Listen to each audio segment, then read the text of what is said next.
Hey, y'all. Hey. Whoa, I'm stuck. Let me in. Oh my God, I'm stuck. Hey, jeez, what's happening? What's happening, y'all? Hey, hey, what's up? I'm getting in here. I'm getting in here. I got my milk. I got my swords. I got, what's happening over here. Hey, hey, what's up? What's up? Ah! Okay. Are we good? Are we good? Let's turn on my drums. You know, the messed up thing about turning these drums on is like life. And with the ladies, you've got to reach in here and find there's like a little hidden button.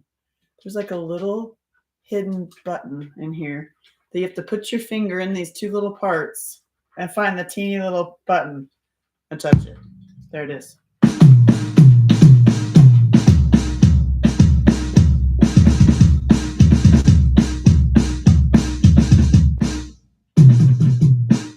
Oh, wait, I can use sticks too.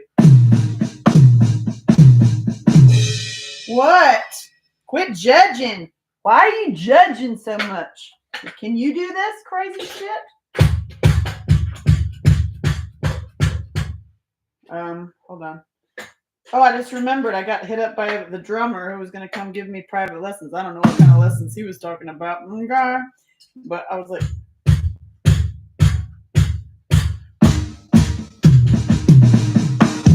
does that sounded all right? Look, I'm holding it like an American. This is the way you hold it. American holds it. This is German. And this is French. So delicate. So like, I do not care. I'm French. Hey, Jackie, what's up?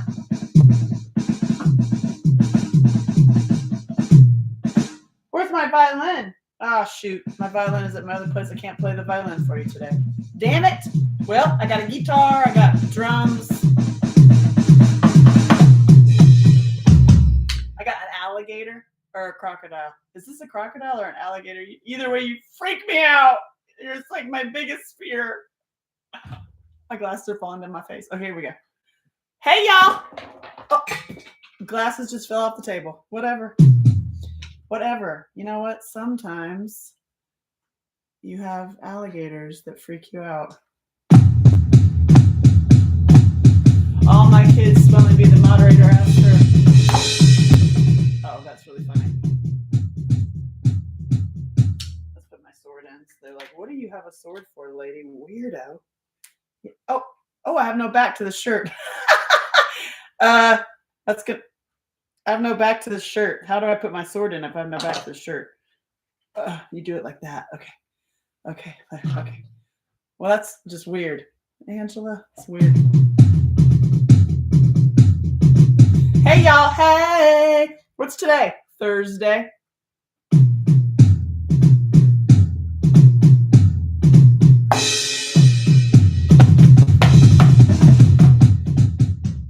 Somebody's going to be like, you ain't doing it right. Oh, yeah, well, you're not doing your life right.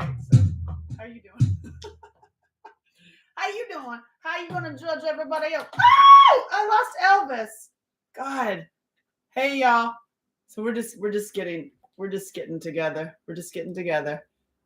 Jackie, we are almost coming to the end of August. Do we have another day of August tomorrow? We do, right? Or is this the end? Is this the end of August today? Can somebody please tell me?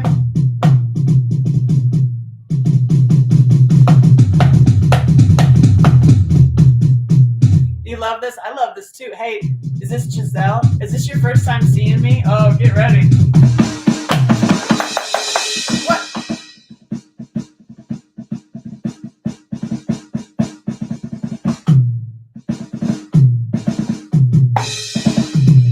We're talking about trauma and how all the ways that you got totally screwed around in your life. And how, is this the end of August? It is. This is the last day of August. That means we finished this workbook today. Y'all, this is a big day. This is a big day. Ready? Angela Shelton's Sword of Trauma. I gotta burp. Wait, what? Are you aware that you've been stabbed? Oh, yes, I'm very aware. That's what we're talking about today. Let's see. I could do it like that. Okay, and then people are like, wait, what is happening here? What's happening in your life? What's going on? What if I just played all day today, Jackie? No, last day. This is the last day. Excellent. This is the last day of the workbook, y'all. Starting tomorrow, what am I going to do? Read my naughty books, but like edit out the naughty parts? I could do that. I could read my naughty books, but edit out the naughty parts. Edit out the naughty parts. So, hey. So if this is your first time, how do I say your name? Gisèle. Gisèle. Et maintenant, je parle français. D'accord. Tu parles français? Maintenant, we speak French today. What? Can she play the drums? Who cares? Stop judging. I've got a top hat too. I've got puppets. I've got. What in the actual living hell is this? Where did it come from, and why is this in my play bag? Seriously, like I mean, what? When you're taking violin lessons and you bust your G string, but you're not talking about that one. Let's let Elvis. Elvis found some panties again, y'all. Elvis found some panties. There they are. Okay.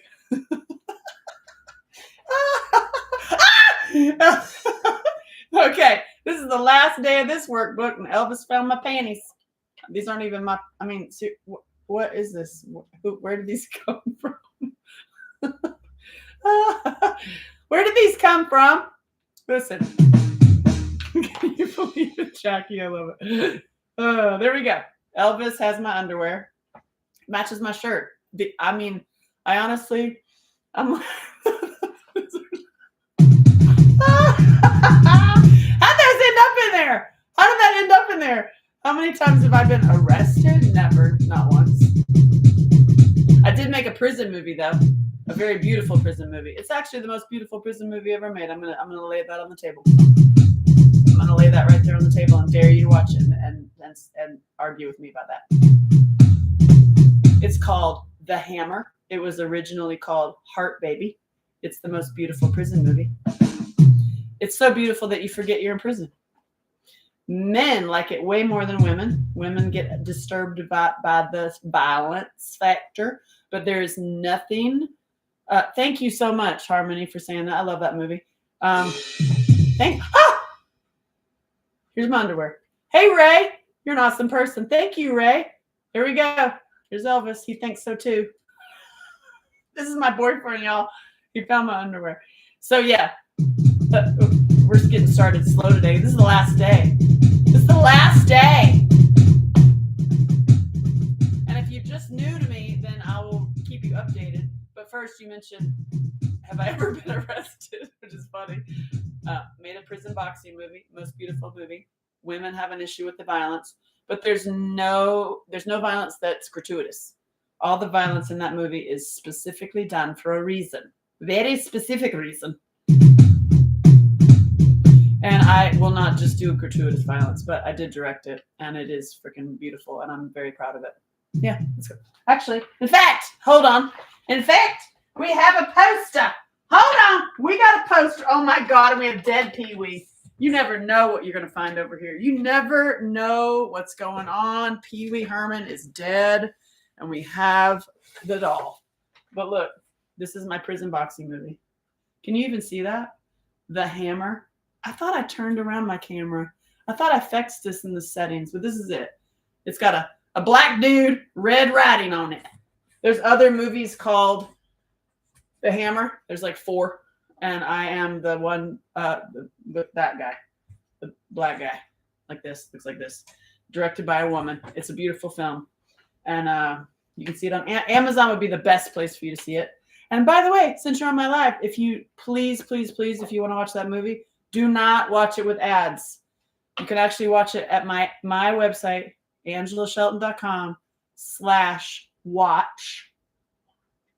And the password is, guess what the password is? I love Angela Shelton. I mean, yes, it was very well written. Oh, thank you so much. All the characters. That's all true, my dear. There's only one thing in that film that's not true. The rest of it's true. And what does Pee-wee have to say about it? Hold on. Ready? Oh, I love you too. For those of you who didn't know, sometimes I worry about you. I love it. I'm just having a grand old time. I'm on Regenerate. Everybody's like, "Are you high?" Nope. I'm on brain food called Regenerate. But I'm a Safe Side Super Chick. If you didn't know that, I won an Emmy for it. Here it is. If you care about stuff like that. I don't particularly, because Hollywood is a bunch of perpetrators. But anyway, I had just challenged Pee Wee Herman to a dance off, and then he died. And my daughter was like, "Well, Mommy, you win." Win, Pee Wee. I'm so sorry. So sorry you're dead, but not anymore. You're okay. Sorry. You're dead. I love you. I love you, Pee Wee. I think I need a Pee Wee outfit. You win. I think I need a Pee Wee outfit, and then I'll do the dance off myself. I'll just pretend that I'm him. I just picked that up with my foot. Do you have that talent too? So here we are. Ready? Hey, Ray. For those of you who are new to me, I wrote this workbook. It's called The Sword of Trauma. Sometimes it's called Be Your Own Hero Warrior Workbook. Sometimes it's called Angela Shelton Sword of Trauma Coloring Book. It's always the same book. There's another one coming out in December. A publisher took it on to do their own thing. It's being translated into German, Spanish. This thing is my most popular item outside of my documentary.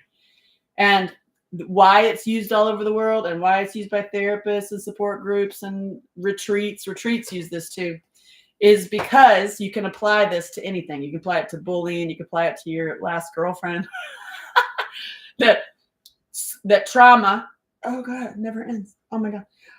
That trauma is like getting pierced with a sword.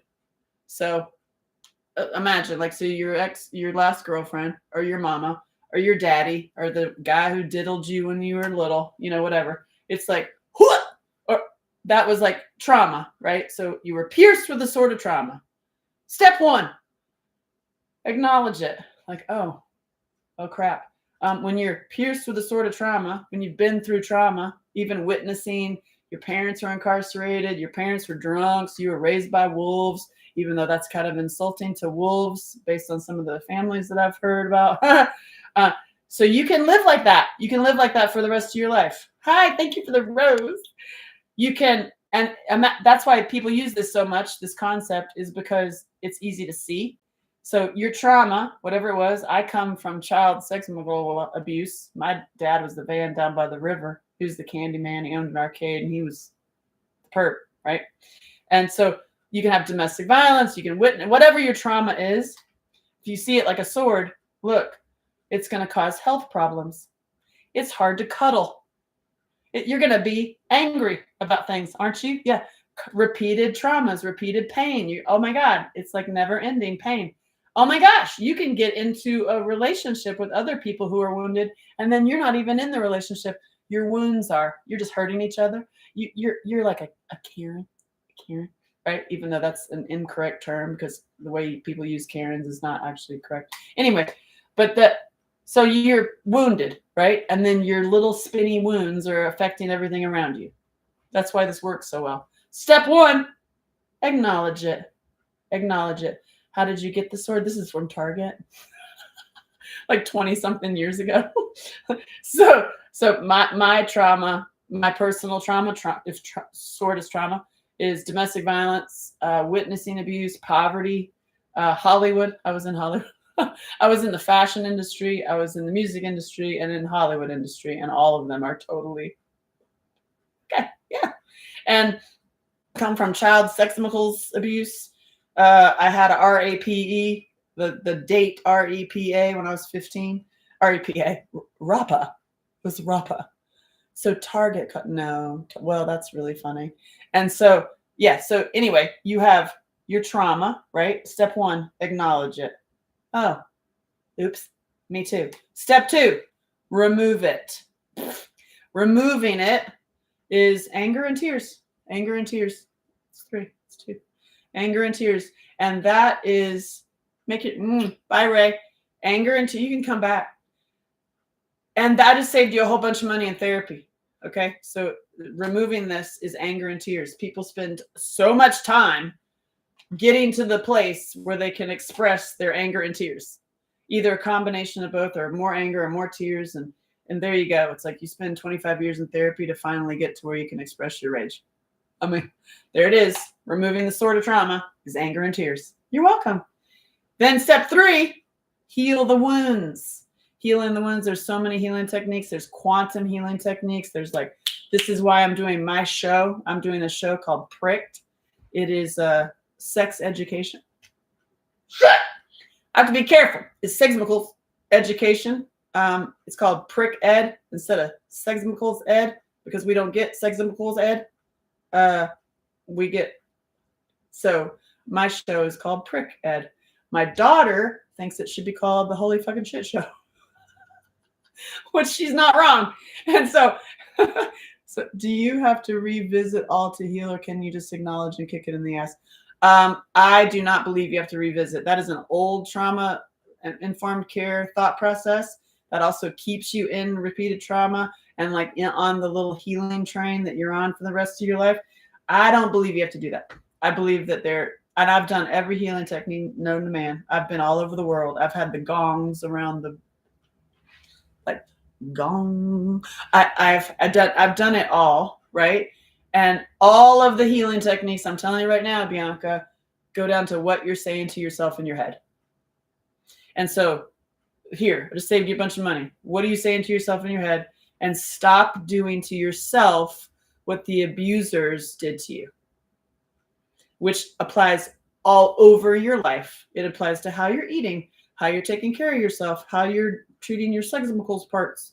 All of it is like, what are you doing to yourself that's repeating the abuse? And you're like, so stop doing to yourself what the abuse did to you. Of course, if there's good things that happened, like, don't quit that. I mean, my dad was a perp, but he taught me how to floss. I mean, there was something. And he was very good looking. He looked like Elvis. That's why I love Elvis so much. And I take Elvis back because my daddy looked like Elvis. My daddy, when he was younger, he looked like the young Elvis. And when he was older, he looked like the fat Elvis. So, like, I love me some Elvis. I take back Elvis.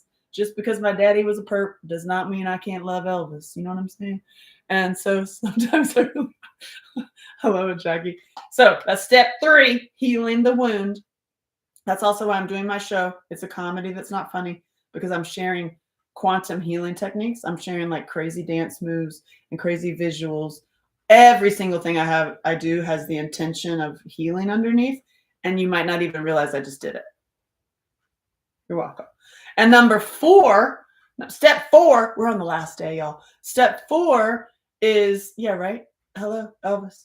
So step 4 is using the sword. So then when you're like, oh, I've healed the wound. I've cried and gotten mad or angry or sad. And then you're like, oh, your trauma is not you. It's not, you don't have a big neon sign. Oh, wait, yes, you do. Of a magnet. Yes, you do. Yes, you do. When you're like this, it is a magnet. It is a magnet for repeated abuse, right? So then when you address it and remove it and deal with your anger and tears, and then you have it, this becomes a different kind of magnet. It becomes a magnet for like higher stuff. It becomes a magnet for pathways out of generational repeated trauma, right? My problem is I feel more sorry for my abuser than for myself. Oh, girl. I understand that. I understand that. You know the song? There's a song. Let it go, let it go, let it go. So I get it. I get it. Another way, like, speaking of step 4 is using your sword, is to use your sword as a way to cut away all those old thought patterns, and also protecting yourself. And then your sword becomes like me. It becomes like your drum sticks. It becomes your microphone. It becomes your paintbrush. It becomes your guitar. Like your trauma that you've experienced, your sword morphs into, when you do your healing, your creative outlet. Whatever that is for you. You don't have to have crazy puppets like me. You don't have to have puppets like me. His name is Clyde Half-Ass, because he's only got half an ass. He was named by TikTok fans, Sandra. Yep, fans and friends. And he represents all the men in their 20s who love me. And he doesn't like anybody else but me. So if you're here, And in person, you'll see that he's not nice to people, but you're my baby. Yes, you are. You're your baby. So you don't have to have puppets or drums or guitars like me that you can't play. What? Don't stop judging. You can have whatever your creative outlet is, like whatever your thing that you've been stopping yourself from doing because of your trauma, right? Is usually your creative outlet. It's like goes back to your healing your inner child and seeing what the inner child really wants to do in their life, and usually it's all connected, right? So step 4 is learning to use the sword. Step 5, which we're on today and we're on the last day, is play. Is forget all that shit. We like forget trauma 24/7. Who cares? But good God, do you want to like talk about trauma all day long? Let's play. Fuck yeah.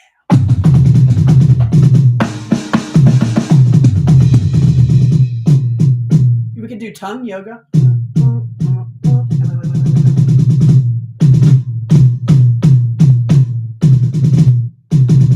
Right?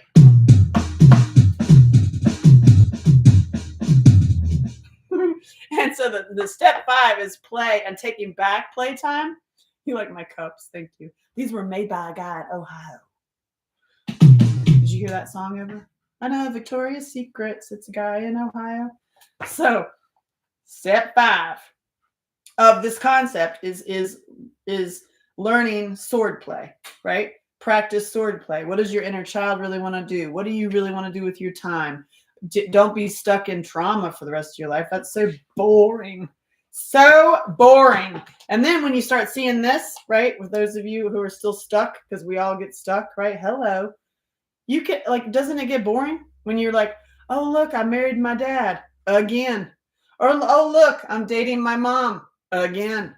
Or look, this is the same abusive dude, or this is the same abusive woman. What the hell? You're a magnet. You're drawing it to you. So when you actually remove all that stuff and you're in a whole new reality of like, what do I do now when I've gotten out of generational trauma, repeated trauma? What do you do?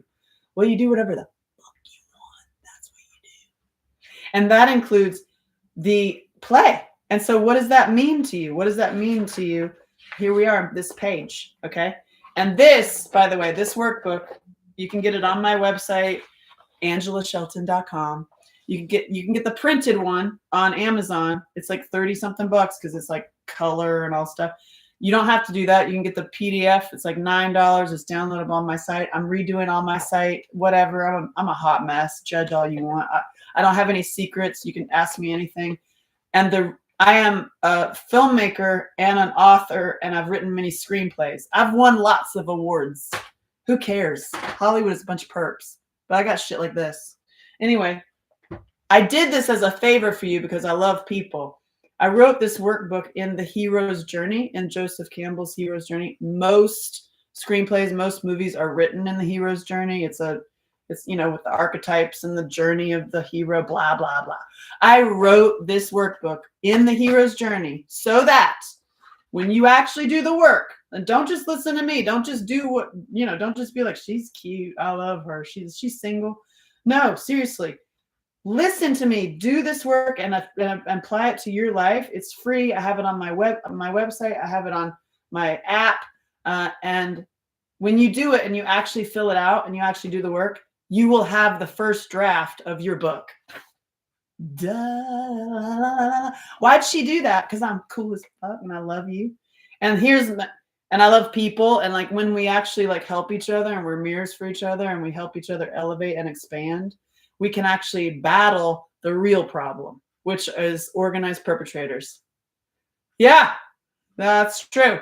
So there's a bunch of organized perpetrators that are poisoning our brains and poisoning our mouths and poisoning our children and continually poisoning us. Okay? So for us to even do anything about that, we have to get better. And that is why I do crazy stuff like this.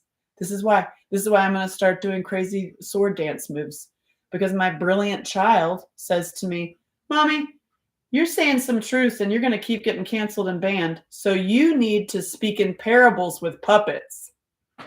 She was 8 when she told me that. Yeah. Okay. So I'm like, okay, kid, I'll do that.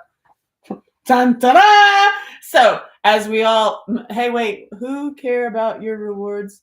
It's all about how you are as a person and the beautiful soul that you are. Oh, thank you, Jerome. For real. Because there's a lot of people who have addictions to celebrity, and also like with the awards and certificates, they're like, I have a certificate. I have a professional license. What do you have? I'm like, I have a professional license as a superhero. What do you have? Wife and 110 motorcycles? Wait, what? Wife and 10 motorcycles. We have fun. That's freaking awesome. I love that. So here's a question for you. What are you ready to receive, and what are you willing to let go of? You think about that. Think about that for 1 second.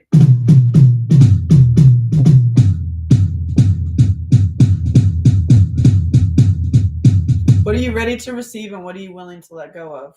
If you're ready to receive living an awesome life, not without this trauma and repeated trauma, and you're ready to receive like a happy relation, usually it's relationships or money. It's usually, my mom was a psychic on the Psychic Network. That was the most common question: love or money. And do you want to know the most common person that called the Psychic Network? This is funny. I paid my mom, actually, when she got that job. I was like, I want notes. I want notes on every single call. And I have it. It's like this big. I have a Bible. And I already wrote something called Crystal Balls. It's pretty funny. But you want to know the most common person calling? I'll give you one. I'll give you one guess. Somebody who's going to guess it. Most common person that calls the Psychic Network. This is a side note, random. Who's gonna tell me? Guess, Jerome. Who is the most common person? Most common job. Call old ladies? No, Michael. No. Okay, I'll give you 2 more guesses. You'll never guess it, and you're like, what the hell is that? Is that true? Yep, it's true. I have it. Old ladies. What's the most common person? President. Oh God, Melissa, you and me are friends. Nuns or priests? Oh my God, yeah, follow. You gotta follow that. You ready for this? Bounty hunters. Bounty hunters. What the hell? Bounty hunters. Is that funny? Those are who are calling the Psychic Network. I mean, what? They're like, listen, where are they? I'm here on I-10, and seriously. Outside of bounty hunters calling for their job and wasting their money. Seriously, it's so crazy. Bounty hunters, yeah. You never know what you're going to learn on these lives. Outside of that, it's people calling for love or money. Love or money, right? President and Nancy Reagan did have an astrologer. That's funny. Yeah, so people are calling for love or money, right? And so most people are like, I want love and money. So if you're ready to receive the greatest love of your life, you better be willing to let go of the attachment to the generational trauma and keep marrying your daddy or your mom. Would you say? Yeah. If you're ready to receive abundance and prosperity and be riches beyond your wildest dreams, you better be willing to let go of poverty consciousness. You see how it works? So if you are gonna, my ex calls them, she's unemployed, can't afford. Okay, you want a really funny story also? Stuart. Also, my favorite call of all the ones that my mom kept, because I was like, I want to know who they are, where they're calling from, their age, what the question was and what you told them. My all-time favorite is a guy, I think he was 60-something, 66 or something, white guy not that it matters, but in Ohio. He was calling because I just got my Psychic Network bill and it's over $900. I need to know the lotto numbers for today so I could pay my psychic bill. And this is why organized perpetrators are able to poison so many people, because they're so dumb. and you're like, you watch what you're eating, what you put in your mouth, and what you put in your brain, because up here the organized perpetrators are poisoning you to keep you dumb as hell. Yeah, you're welcome. Like, what? So anyway, what are you ready to receive, and what are you willing to let go of? So if you're ready to receive total warriorship and you have playtime all the time in your life, you better be willing to let go of the self-hatred and self-loathing and stuff, the baloney caca that's keeping you stunted. Shit. What's she saying today? I don't know what I'm saying. Elvis found my underwear in my bag, and these aren't even, I've never worn these in my life. Where did these come from? They smell good. Anyway, why? Where did these come from? Where? How? What is happening? I think I'm gonna have to call Heather. Heather, are these yours? Serious? Seriously. Listen. Okay, so what are you ready to receive? I mean, are these yours? They smell nice. And what are you willing to let go of? You ready for real love? Okay, Melissa, you're ready for real love. So not to be totally cliche and annoying, but yay! I got some lightning. Not to be totally cliche. It's a headband. But you need to totally love yourself.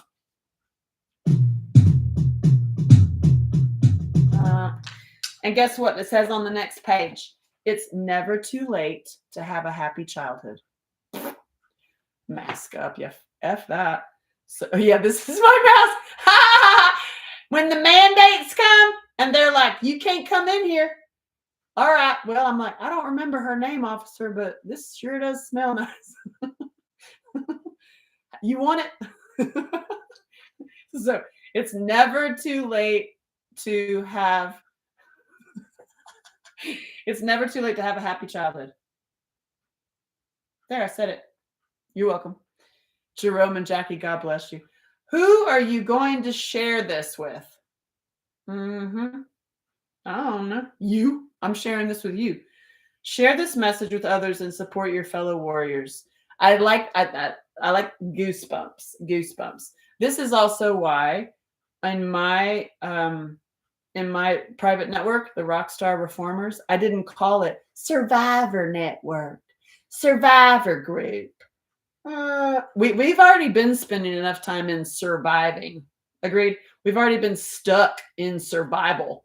We've already been like, we're good at survival. Let me tell you something.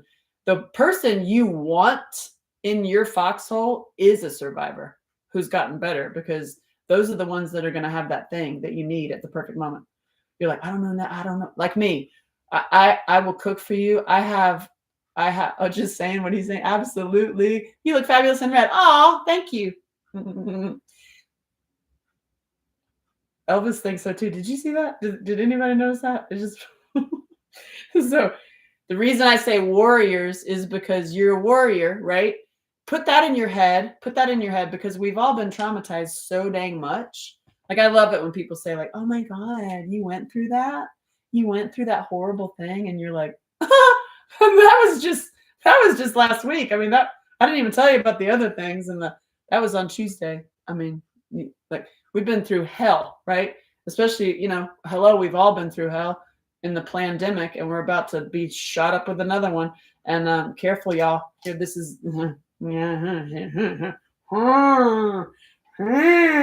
organized perpetrators poisoning you. Hello. So the reason I called mine Rockstar Reformers is, right, don't feel sorry. Okay, we both warriors. She's 6'4", me 5'10". Whoa, Stuart. Wow. You got, like, what's her name from Game of Thrones? What's her name? The big warrior. She's like, I love you. And the redhead who was like, oh, you are my woman. Is that you too? That's awesome. So the reason I call mine Rockstar Reformers is because we're rock stars. Because you all are so creative, especially those of us who have been through tons of trauma. I guarantee you are exceptionally creative and talented. You've just been stuck. You've been stuck and stunting yourself, right? Rondi, Rockstar Performer. Oh, I love it. Rockstar Performer. I love it. So my private network is rockstarreformers.com. And we meet actually today, every Thursday at noon, Eastern time, New York time. We meet in there to collectively, like, I'm in there on Thursdays at noon, and my thing is joyfully, what do you have to celebrate? Even the smallest thing, even that you got up this morning, if you're at that level. What do you have to celebrate and what do you need help with? These are like my two, like every week on Thursdays. And then we have book writing courses in there. I have every Tuesday, the first Tuesday of every month, I help you write your book or wherever you're at with your book. This is also why I wrote this in the Hero's Journey, so that it helps you write your book. So I do shit like that because it's fun. That's why, because it's fun. And also my intention is to get out of survivorship. Like we've all been survivors, surviving for a little bit too long. It's like stuck there, right? So when you look at this like a warrior, and also realize that you can't do it for other people. You don't walk around and be like, you have a sword. Don't be like the Karens of the world. Like, anyway, this is annoying as hell. Anyway, you totally have a sword. You have to get over your stuff. And meanwhile, they're like, you're talking about yourself. Hi, you're talking about yourself. My TT is cutting in and out. Me too, Dawn. My TT is cutting in and out too. You were fun. I love and admire you. Oh, thank you, Stuart. Well, hey, I'm here to help, like, elevate and expand and point out these concepts that are funny and fun. Like, I raise my hand. I'll be the fun and funny one. If you don't know me as a kid superhero, check it out. Safe Side Super Chick. That's what I won the Emmy for. It's so cute and fun. And I'm a total superhero for little kids. I'm also a superhero for the parents. I'm also a superhero for the creepy uncle. Okay? Because I also have a naughty site. And the reason I have a naughty site is very, very intentional to help men get off of porn by providing them soft porn. I know it makes no sense, but it does. I have a book coming out. It really does. Ooh. And if not if, because it's happening, when we are all look at it like warriorship and we're in a great battle and you're on your island and I'm on my island. And yeah, I might have just had one of these yesterday. Like, oh my God. Like, are you okay? I just had to deal with Hollywood. Are you still having to deal with Hollywood? Yeah, really. Oh yeah. And how are you doing? How are you doing? Like, we inspire each other and show each other ways out as we elevate and expand. And I might be, and I'm further along than many, many others behind me, but there's many others who are way beyond me. So I'm looking at them like, hey, what are you eating? Hey, how'd you get out of this? And I'm like, hey, like, escape route. Like, here's some nuggets of truth. Here's some breadcrumbs. Here's, the fishing line that you throw some light at. Good morning. Here's a way to get out instead of competition and judgment. Like, judgment has got, especially in my world, your judgment is gone. Like, I have no judgment and I have no competition because we're all in this together and we're all mirrors for each other. And there's organized perps controlling the shit. And this whole war, this judgment of like red and blue is such BS. It's beyond BS. I'm like, the red and blue, like, oh my God, they're red. Oh my God, they're blue. Oh my God, they're on the island together, and it doesn't matter what color they are because they're all pink. Okay. So let's mix up the red and blue, and it's going to turn purple, okay, which is a spiritual color. And so let's elevate and expand out of this nonsense, total nonsense that is the war they want us to be in, so that we don't pay attention to where it's coming from. Them. And there really is a them, and they are about 13, 14 families and a couple different organizations, totally horrible companies, Vanguard and BlackRock and State Street and all that shit. Like, all of that is really what's happening. And above that are these families, and above that are people who do not believe in God. Okay. And are RAPEING children. Okay. Like, I really hate to break the news. I'm like, that's why I do funny things, because the truth is so daunting. It makes me personally, Angela Shelton, want to lie in traffic and just give up, because it becomes like, I just can't. I'm like, and they're keeping people poisoned in their mouths and their brains. And that is what the zombies are. So the zombies are the poisoned people that they've been controlling and poisoning. And those zombies are who we have to deal with. And they're our family. They're our family and our friends who are totally poisoned and like, wow, what do you mean? Everything's great. Nah. I'm like, oh my God. And when you start seeing the real truth and seeing behind the curtain, there's no colors. This is us We are in this together, and y'all, we are being like seriously controlled and manipulated and poisoned everywhere. And I did this as a science fair project when I was 12 years old. I'm 50, and it's just gotten worse. Okay. But I look so good because I'm going to own it, even though this guy in Ohio made these. It's just the pads, literally. It's not, I don't have the fake titties, and I don't, but, but the reason I look so good at 50 and I'm going to own it is because I've been doing this healing work, and then I started healing my body and getting away from all poisons. So step one, see how you're poisoned in your trauma, and then remove your own trauma, and then stop eating their poison as much as you can. Get off of their poison, which would stop. Step one, stop eating colors. Any color that has a number behind its name, don't eat it. Okay, don't eat it, because it's intentionally there to make you sick, so that you go to the doctor, and the doctor, this is my science fair project when I was 12, by the way, and I know I'm a broken record. Once you see it, once you see behind the curtain, it's mortifying. And so my science fair project, picture me. I know I'm repeating myself. I don't care. I looked like a Wednesday Addams meets olive oil.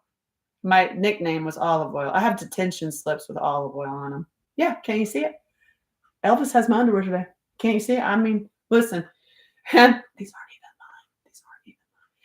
And so I showed that what's in our food that doesn't need to be there, is making us sick. It's the colors mainly, and then a bunch of other things, glyphosate or whatever it is that they put in WAPE in 1996. That I didn't have that in my project because they hadn't invented that poison yet. That's why you all are gluten intolerant. It has nothing to do with wheat. It has to do with the poison that they're putting in the wheat. Okay. And so I was just going over the colors and the things you can't pronounce, right? And they cause issues. They cause health problems, from cancer to impotence to ADHD. It was called hyperactivity back then. Then you go to the doctor and you're like, I feel sick. And the doctor gives you a pill. And then you're on one pill, and by the time you die, you're on 24 pills. And my presentation, exactly, corn syrup, exactly.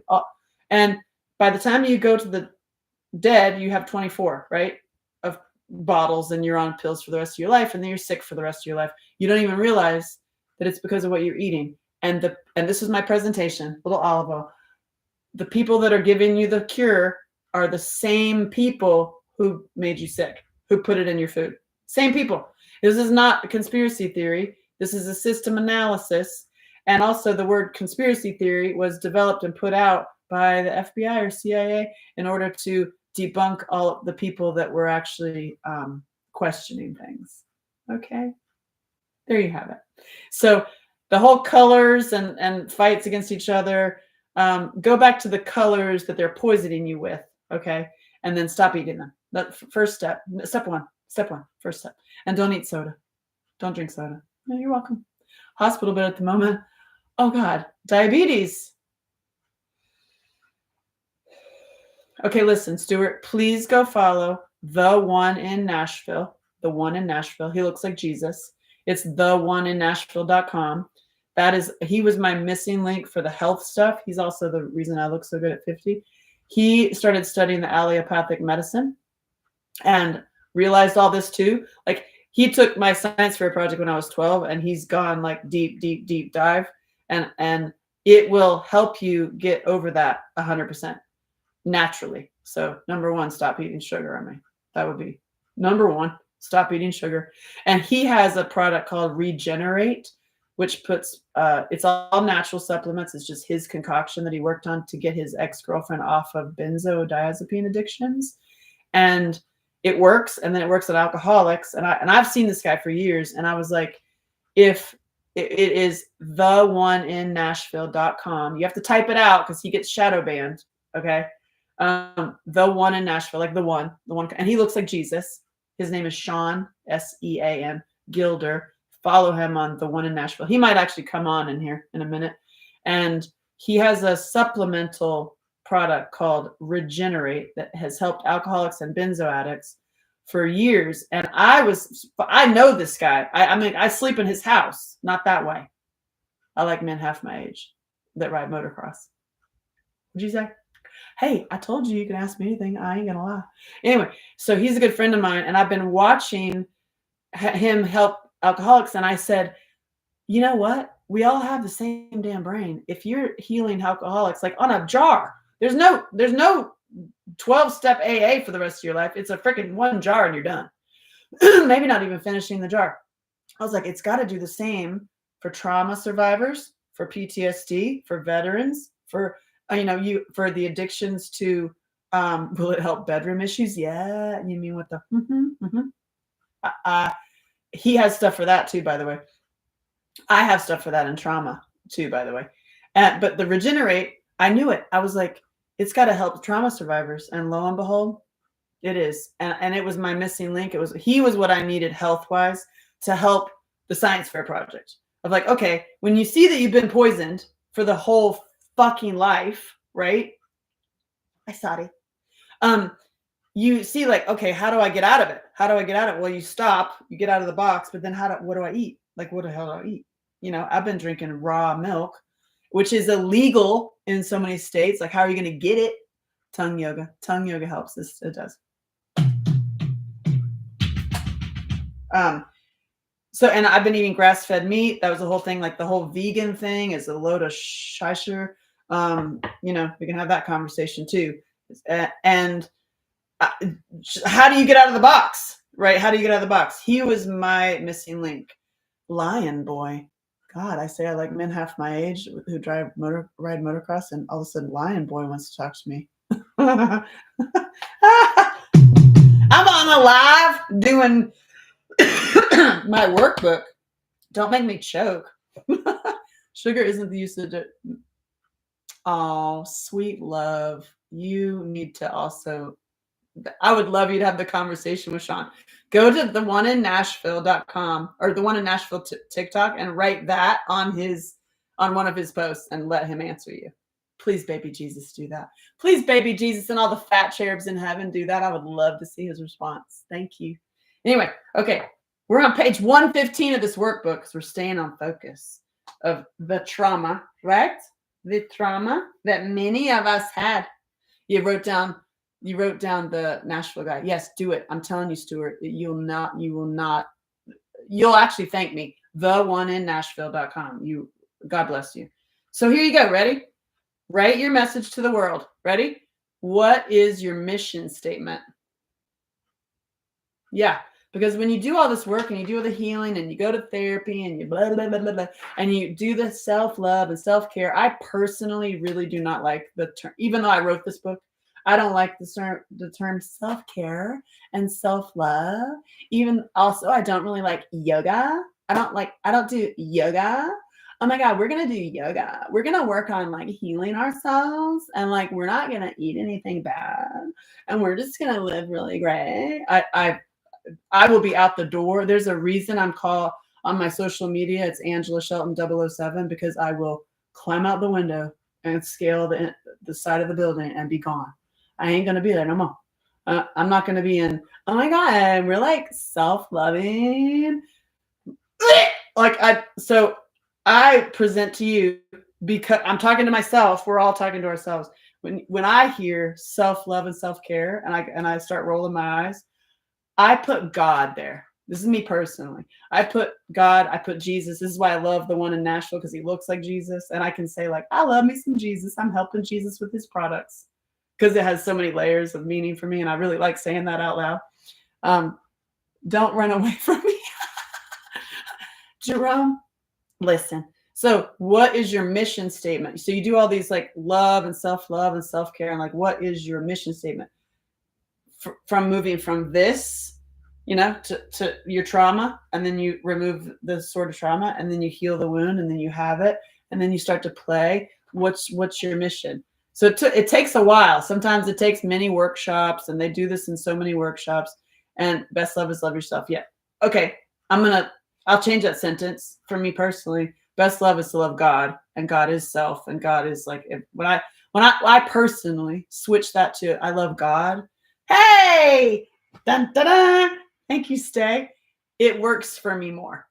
So if that resonates with you more, then use that. If you like the self-love and self-care, then you use that. So use whatever you want, okay? Like that works. But the key is at the end, like when you're really on this like when you're getting better, honestly, what's your mission statement and what's your motto? Mine is, my mission is to inspire you to live joyful lives and happily ever after, no matter what the F you've been through. So I have no judgment. I have no competition. I have heard the stories. I know people from all colors, all genders, and I don't belong to any political party. I don't belong to any organization. I'm not silenced by anybody. I'm not funded by anybody that silences me. I'm on the board of domesticshelters.org because they're awesome, but they don't tell me what to do and they don't silence me because all of them, I don't want to say all the perps are RAPING kids, but my point is child abuse has no boundaries. So therefore I have no boundaries. I have no boundaries. What are you talking about? Yeah, I'm here to save the kids and to protect the kids, including your inner child. So that's why I'm funny. That's why I do what I do. And my motto is everything you do affects everything else, including nothing. So if you don't want to do nothing, it's going to do nothing. Okay. And if you want to, like, we don't come from the same class, but some of us like watching the stars too. Yeah, same. It's like, yeah, I'm not, classist, because it's like, it's not RACISM, it's classism. Okay. Anyway, mission to be as holy as Jesus was and walk as he walked and have that hope of eternal life. Wow, that's a big one, Jerome. Damn, that gave me a look. That's cool. That's awesome. Check in later. My device appears to be having an off morning. Dawn, just leave, like close out TikTok and then come back. It's amazing. I was married. I got married for tech issues more than once. And what I've learned from my ex-husbands is just turn it off. When all else fails, turn it off and turn it back on. You don't have to get me. I went through too many. I'm like, I went through my suffering so that I can share it with you, Dawn. Just turn it off, girl. Just turn it off. Swipe it away. Just took the dose of Regenerate. Yes, Cheryl, starting to feel the warmth. That's awesome. I shared my Regenerate last night with a really cool ass biker dude who had accidentally killed his brother. Yeah. So the Regenerate was very helpful. Oh my God. That's like, wow. How was your day? Jesus Christ. DM what the experience is. Didn't start yet. I'm so excited. Rondi, you haven't started yours? Yeah, it's great. I shared it with a punk rock drummer. That's what I'm just sharing mine. I'm just sharing my Regenerate because, like Stuart, if you were here, I'd share some with you. So what is your mission and your motto? And you might not even know that yet. You might not even be like, I know what it is. Because you probably don't know what it is if you're at this stage of like stuck and like in survival mode and in trauma. This is the end. This is the last day of this workbook. You're welcome. This is the last day. And the reason I did this and the reason I've been doing this every day in August is for the people who are on the floor who can't afford $9 or the courses. Like I have all this in a course. I've got the thing that's like $10,000, $5,000, $2,000, $500, $250. Like all of the courses. I personally kind of like not hate. It's not that I hate. I have disdain. I have just total disdain for Hollywood and corrupt systems. So even in the course world, the whole like sign up for my course. You have to like actually pay for this and this and this, and then it's going to be a total trick, and then you don't get shit, and then you have to pay more money. You know what I'm talking about, Rondi? Like personally, I can't stand that stuff. I can't stand it. So this is why I do free. So for the people, like if you needed this, I put it on my app. I have an app. I love Angela Shelton on Google and Apple, and my website that's being totally redone, kind of like my underwear drawer. We're totally reorganizing things, y'all, because this ain't mine. I don't know how this came out. User 2598555 says, who hurt you? Well, you did just now. I'm just kidding. I don't know what my mission is. Yeah, but you don't know it yet. And it's okay. It's okay to not know it, but just to say that that's where you're going. because you can in the healing from trauma stuff of this whole like pain in my ass, like normal, like, hey Stuart, you can trip up on like, oh God, I don't know where I'm at. And also you can do many of the phases simultaneously. So for something that happened to you in trauma wise, like a long, long time ago or yesterday, you might process that real fast, and already be in like, my mission is to help people not go through that, or there might be longer lingering ones that are, a long time ago that, come from your daddy or your mama or the wolves that started, hurt you. I always say that, like, y'all were raised by wolves, or same. And I'm like, that is a little bit disrespectful of wolves, because wolves are awesome. And, some of your families are a lot worse than wolves. You might wanted to have been raised by wolves because it might have been better. You'd at least been fed. You know what I'm saying?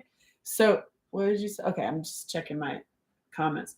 Another thing that I can put on in your brain, this is like a little nugget, is your core wound. Okay. And I write movies and music and all this. Hey Jay.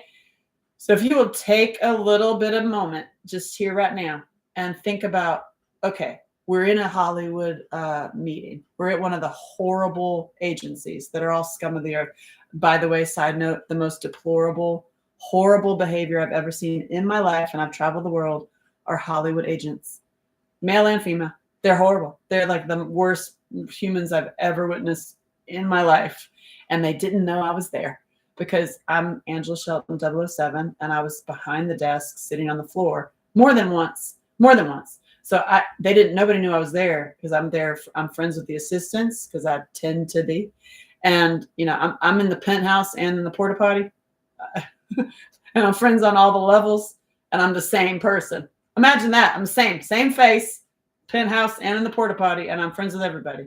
And I'm going to be like, hey, y'all are fucking crazy. Okay, bye. Love you. See you. So the tagline is, if you save one life, you save the world. There you go, Rachel. Exactly. And so where was I? I was telling a good story. Okay. I have to get up and get ready. It's my Friday. Oh, wait. Oh, hold on. This is for you, Stay. If you, and all of you, but especially, like, I'm just giving you this to think about. Think about that a Hollywood meeting where they're going to come up with a tagline of a movie poster. Okay. And it's your life. So it's like, what is that tag? What's the core wound? And go as horrible as possible. Okay. Usually all of us have an abandonment thing. It's usually abandonment and unloved or neglected. So you have this fear that you'll be abandoned or unloved. Okay. But take it deeper and go even further of like, what is so heavy and so harsh that it makes you laugh? Because subconsciously, that's not true. I'll use me as an example. So I was starved as a kid. That was some of the worst abuse that I experienced, was starved in the foster home. So, oh my God, user 84999, what did I miss? Oh my God, I'm not going to do a cliff. I'm like, oh my God, can you back? Hold on. We'll come back to you. So here it is. Coming up with the cliff notes, the tagline of your core wound. That's where we're at right now. User 2849799. So what's the tagline of your core wound? Here's mine. You hate me and you want me to die. Which is ridiculous. And that's so funny that my logo that was given to me years ago is I love Angela Shelton. And the reason it's I love Angela Shelton, and I love it when people are like, oh my God, you're so full of yourself. I was like, actually, that was a gift to represent resiliency and all the people that didn't themselves, and that stopped self-abuse and self-mutilation and self-hatred. That is why the I Love Angela Shelton exists, is for all the Angela Sheltons, because every single one I met, because I made a movie about it, a documentary. You can watch it on my website, angelashelton.com/documentary for free. You're welcome. And I drove around the country and I met every Angela Shelton. I thought it was going to be funny. Turns out that 70% had been victims, but 100% left the abusive husband, started their own businesses, put themselves through school, got sober. I finished my movie. It's like super, super goosebumpy, like happy ending. and it represents resiliency. And it doesn't mean you have to be Angela Shelton. It doesn't mean like, and that's also not just women, it's male survivors too. So I'm a big supporter of men and male survivors. So, and that's why I do this stuff, is because I can share healing techniques so that you can run with it. You take an aha moment and you run with it. So here's one for you. Come up with the log line of your core wound, but make it so deep until you laugh. Okay. And mine was, I was abused as a child. I was, sex and abuse, RAPE at 15, domestic violence, poverty. My poverty actually was worse than my physical abuse. Like that's a way bigger wound for me. And being starved. So we were taken out by the system out of the home of my creepy dad and put into foster home, where we were then starved. For me personally, not my sister, she won't agree with me on this because she got away from my biological dad. I personally would have taken my dad all day long over the foster care that starved us. Okay. So if I lay in bed or lay on I'm telling you to do this and however you want, in meditation or lay down or go on a walk and think about it. What is that core? What do you really like believe? But truly in your higher self, it's not true. But what's that like little belief that make it as horrible as possible? And mine is, I think you hate me and you want me to die, because that is what my life was. Oh, I think you hate me and you want me to die, because the foster care hate me and want me to die. System hates me and wants me to die. My dad hates me and wants me to die. Like all of this is not true, but that's what shows up in my life, and it makes me laugh.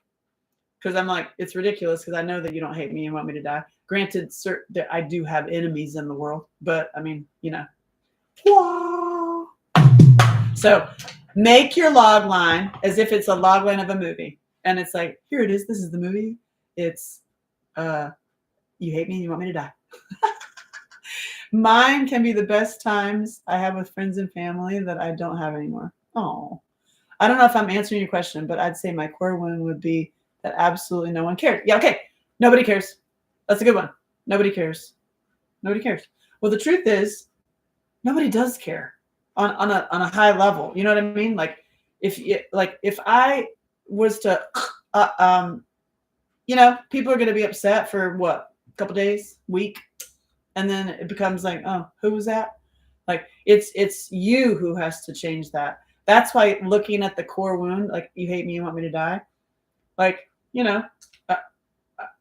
there's so many levels. Like I had to deal with Hollywood with a horrible distributor who was a fraud, just like that Fire Festival dude who stole millions of dollars from filmmakers. And that's, again, you hate me, you want me to die, right? And when I know that coming in, that's why I think like in dating situations we should have like a dating dance card of like, hey, my wound is you hate me, you want me to die. So that's it. That's like, so I like food. If you love me, you feed me. I want tomahawk ribeyes, camping barefoot. That's what I want. And so like, you hate me, you want me to die. So tell me you love me, like give me some food and some, and help and buy my book. Core wound, naive, gullible, stupid. All right, it's a good movie. Naive, gullible, and stupid. Here we go. And the truth is, you have more degrees than anyone even has time to even think about. So these little log lines are not true, but when you know it, when you come into the party, knowing like, okay, this is mine. What's yours? What's yours, Rachel's? You're naive, gullible, and stupid. Okay, mine's you hate me and you want me to die. So when we know that about each other, okay, so you know that I think you hate me, you want me to die. I know that I don't. I know that you don't. But you could be like, hey, Shelton, here's a steak. I love you. And I could be like, hey, Rachel, you have 14 degrees. You're like one of the smartest people in the room. Or you have a photographic memory and you're just conning everybody. And what was it?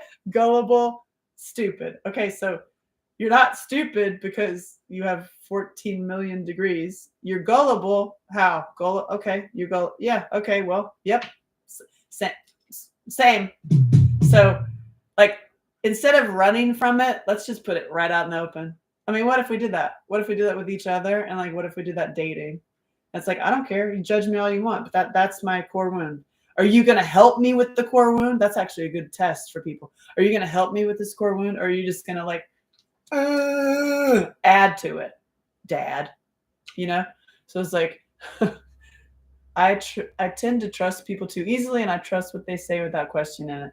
God dang, we need to get into a room and like have a pity party because same. I actually I had this guy in Nashville who became a really good friend of mine. He was a super smart guy. He goes, you know what's so refreshing and amusing about you is that you actually believe the words coming out of people's mouths. And I was like, well, yes, I do. Why shouldn't we? I want to feel like you care about me. Well, user 2874598. Like, I don't know who you are, but you know what? You care about you.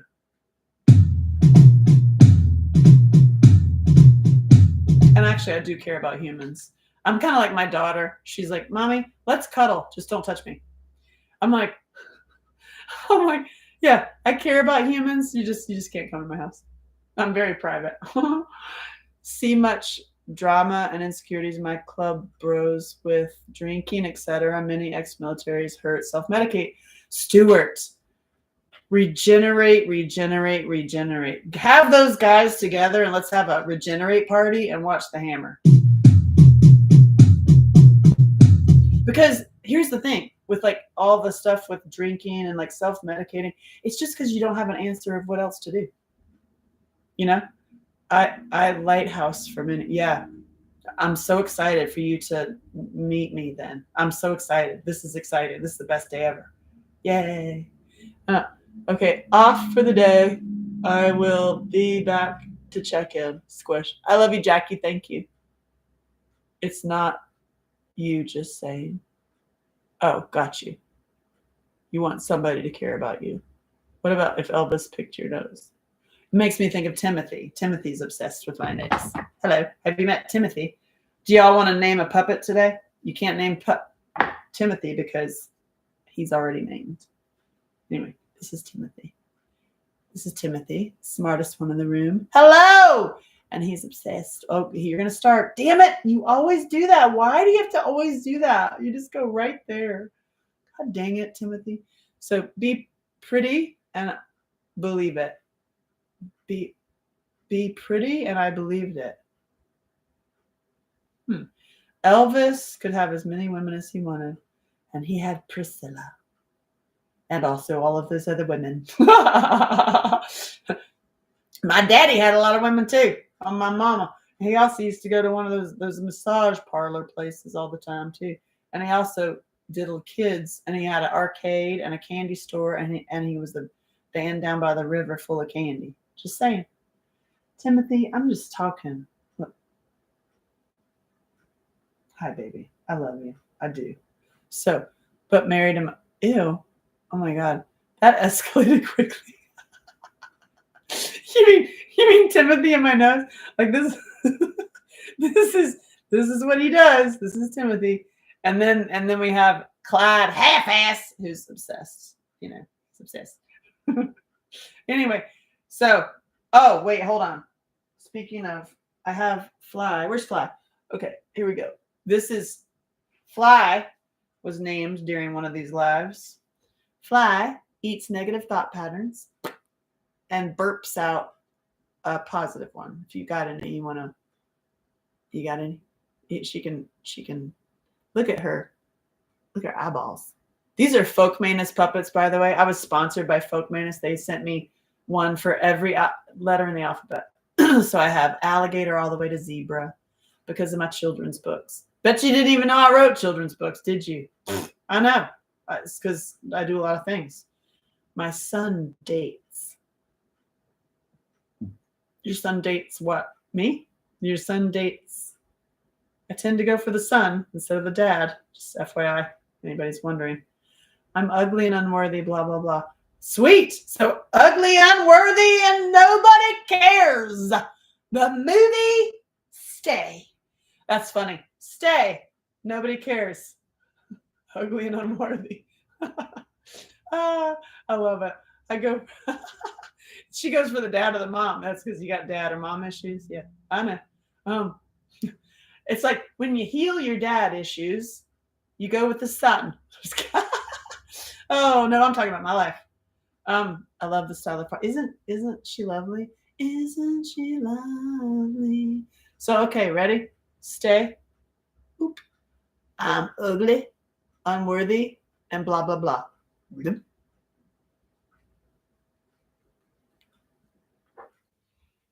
You are a magnificent spark of spirit that is beautiful in every cell of your body. Bleh. You're welcome. Say that 59 times and write it down. My son, 37, in Pennsylvania, dates a minor. She minds. Very funny. Very, very funny. I love the style of frog. Kiss me. User 89514 wants to kiss. What the? Okay. Okay. Clyde Half-Ass would have a problem with that. I'm just telling you right now. What? This is what he would do.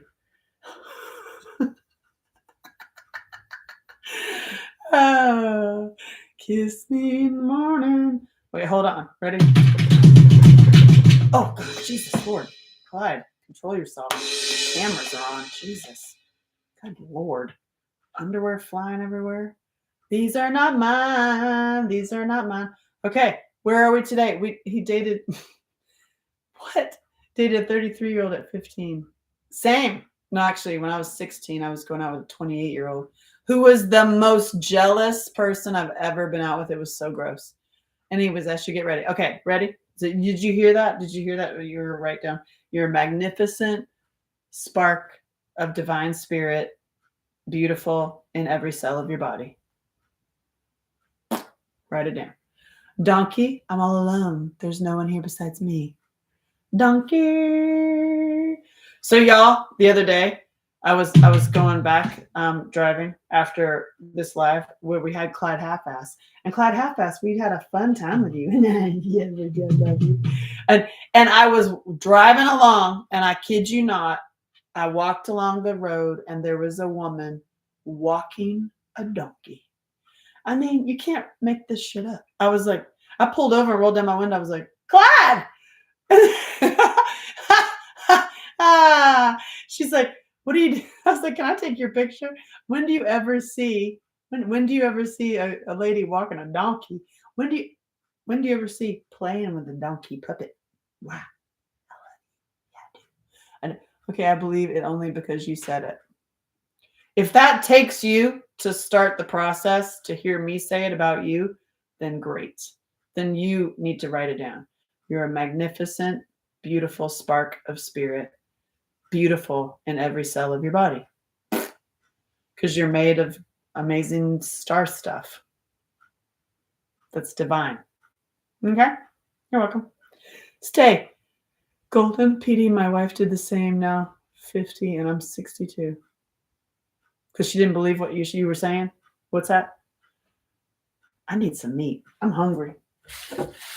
Look at Angela's got her milk. Angela's got her milk. It's in a jar today, y'all. Oh my God, it's so good. This is raw milk. I swear to God, it tastes like melted vanilla ice cream.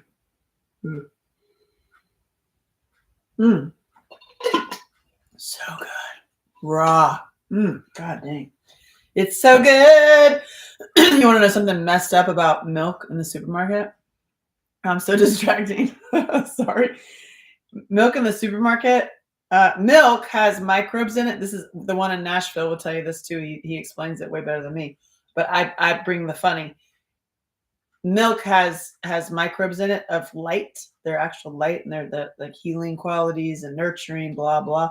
With the pasteurization, it kills the microbes, but they don't take it out.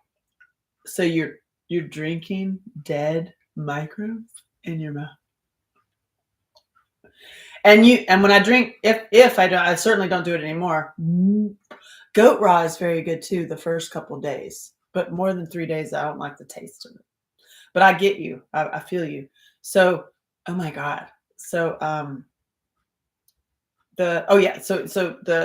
when you're drinking the dead microbes. So if I drink the milk from the grocery store, it will get me sick. I'll have an asthma attack. I'll be coughing and hacking. And I'll get that like thing that went away. It went away when I started drinking raw milk, which is just so funny. And I love it. Like it's illegal in some states. You got to ask yourself, why? Because it's healing and it helps. Oh, why wouldn't the powers that be want you to have something healing that helps? I wonder. So, yes, you are. Thank you, Jerome. God bless. I love it. Fresh, just like eggs. Drink milk cold. Cold Ethel. Alice Cooper. What? Okay. Oh my God, so good. So good. I love it so much. Hallelujah.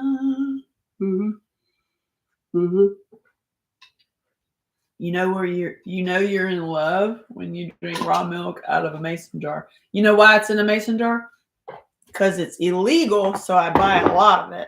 When I get my hands on it, and I got a particularly good one I like, and it was going to be past due, I wasn't going to be able to drink it that fast. So I put a whole series in mason jars and froze it. Yeah, I did that. That's called finding a workaround.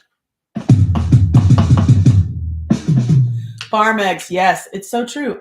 Everything is better than like from the farms. I actually, wherever I possibly can, I do not shop in grocery stores at all anymore, unless it's to buy. I don't even know anymore. I just got all like cozy. I was up so late because of the full moon. I didn't sleep much. I slept in a hammock underneath the full moon last night. It was so great. You will fit right in the country, drinking out of a mason jar. Yeah, I am country. I'm from the country. Did y'all ever see Naked and Afraid? Did you see give me an emoji. Did you see Naked and Afraid? You ever seen it? You can get it fresh. Yeah, I know. That's why I'm going to start datingdairyfarmers.com. So you saw Naked and Afraid? The very first episode where she gets the turtle, right? And she was with that guy who was awesome, who was awful, the total misogynist. Jesus Lord. And then she burnt the tent down for their little house that she built. That's my cousin. That's my family. That is my family. That's what I'm from. I am, and they get on my case at Thanksgiving because I can't hawk a loogie right. Because I'm the fancy redneck that went to live in Paris, like Paris, France, not Paris, like Texas or Tennessee. I was in Paris, France, and I'm fancy. And all my other family, they're mountain. I mean, I'm a female Huckleberry Finn. Which is so funny. That's why this one time I got like called out. This dude was such an idiot. He's like, I'm going to call out elite white Hollywood and you're RACIST. And I'm like, and you're a fucking moron because I'm elite white Hollywood. Like what? How? I snuck in here, you idiot. I'm a female Huckleberry Finn. I snuck in this place. What are you, crazy? You ain't know nothing, do you? You ain't know your research at all? I'm an outsider when it comes to my sisters. And you have a cement. Yeah, exactly. And you have a cement box because they are all T's and I'm a C. I don't know what that means. So Stuart, I can't wait for you to get regenerated. I'm very excited. And also, if you do, by the way, I just did this for him because I stepped in and I was like, let me give you all my people and all my like contacts and help wherever I can to help you help more people. And he loved it when I'm doing regenerate parties. I did one last night. Like I just share my regenerate. So he put it up. If you go to the1innashville.com, listen, I'm telling you a coupon code. You ready? Listen, the1innashville.com, up at the top, it says regenerate. If you click on that, there's a page, regenerate. A pop-up will come up with him. Sean, he looks all hot. It looks like he's in a red chair. And it says, hey, host a regenerate party. When you sign up for that, he'll send you the coupon code. It's Regenerate Party that you will give you 20% off. And instead of $220, it's like 170 something. And you're welcome. With the intention, if you're going to share it, okay? Don't you be honest. Like I'm radically honest if you haven't noticed. So I'm like, hey, you be honest too, and then share it. And there, I just gave you a little. So laughing my ass off. Their names start with T, and I'm just Cynthia anyways. Have a good day. Okay, thank you. Thank you. Still love Angela. Hi, Angela. Hey, Chris. Hey, I love that show. Naked and Afraid. Yes, Naked and Afraid. Yeah, that's my cousin, Kimmy. She just got proposed to, so cute, by her boyfriend, who I met and just love that guy. He's like the total mirror for her. Super cute. Anyway, that was my Thanksgiving, was sitting around the fire with all my cousins, including Kimmy. And Kimmy and her man were laughing at me because I can't hawk a loogie. Don't judge. And so I'm working on it, y'all. I'm working. So when you see me spit with enthusiasm, it's not because I'm not being gross or something. I'm trying to fit in with my family. I'm like, they're like, you are such a loser. Your cousin's not making it afraid anymore, and that's great. No, she's not naked. She's not making it afraid anymore. Can you mix Regenerate and raw milk? I would not do that. I don't know what. No, you don't. Regenerate is like, it's a supplement. So I say, when you open the jar, I'm like, this smells like my mama's house in the 70s. It's got like this supplement smell. So I would do it in like that much water, stir it around a teaspoon, and then just chug it, but fast. I would not want to sip that in raw milk. Do it fast. Jay, Elvis is holding my underwear, but they're not mine. I reached down in my play bag, and these came out, and I was like, I think they're Heather's. Oh God. And so I was like, look, the other day he pulled out some, and I'm like, well, listen, we're organizing everything around here, including our underwear drawers. Elvis.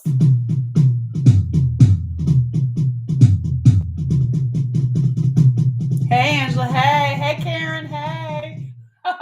Yeah, Annie, you're like, why is Elvis holding your underwear? I don't know. I don't know where they came from. I spent the night at Heather's house, 2 nights, and maybe these are hers. Maybe.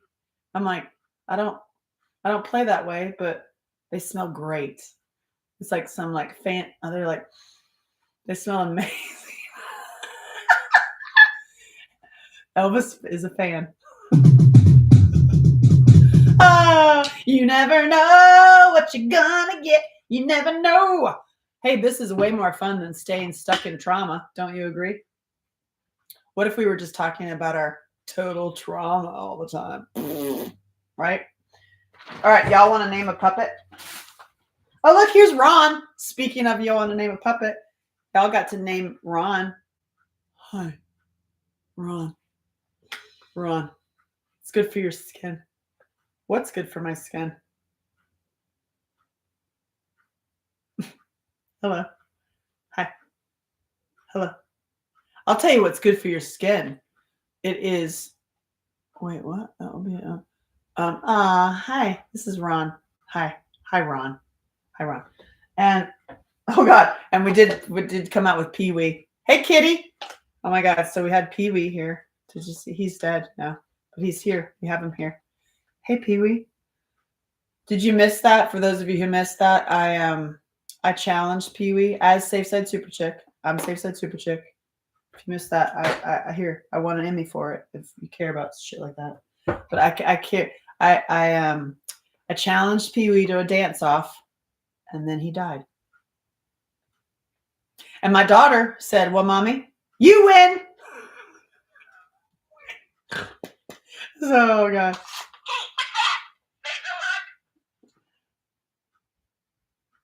So my daughter and her little bestie we're playing and they're like, ew, what is that? I'm like, that is not ew, what is that? That is Pee Wee Herman.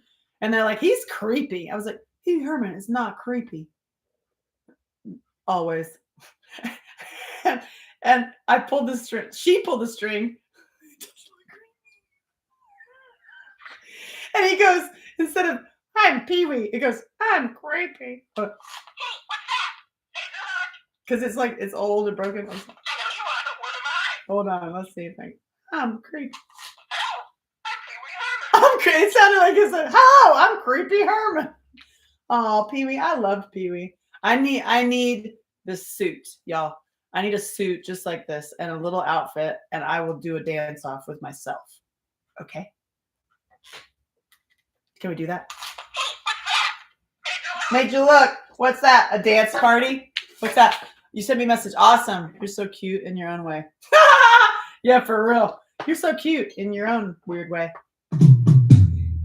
You want to know what's weird? Is I sent the love of my life a little video this morning, and I was like, hey, I'm just laying in a hammock thinking about you. As I said, thinking about you, I fell out of the hammock. So dumb. Anyway, this is why he's like, you're so weird, weirdo. You're so weird. I'm like, yeah, well, I was laying in a hammock thinking about you, and then I fell out. So what's weird about that? It's totally weird. Fuck you. I'm sorry. Good morning. Sharing one person at a time. That is a collector's item. Be careful. I know. I have 2 of them. Okay, listen. What we got in my play bag today? What do we have for Oh, and then there's Fiona. Fiona is very beautiful. Ready?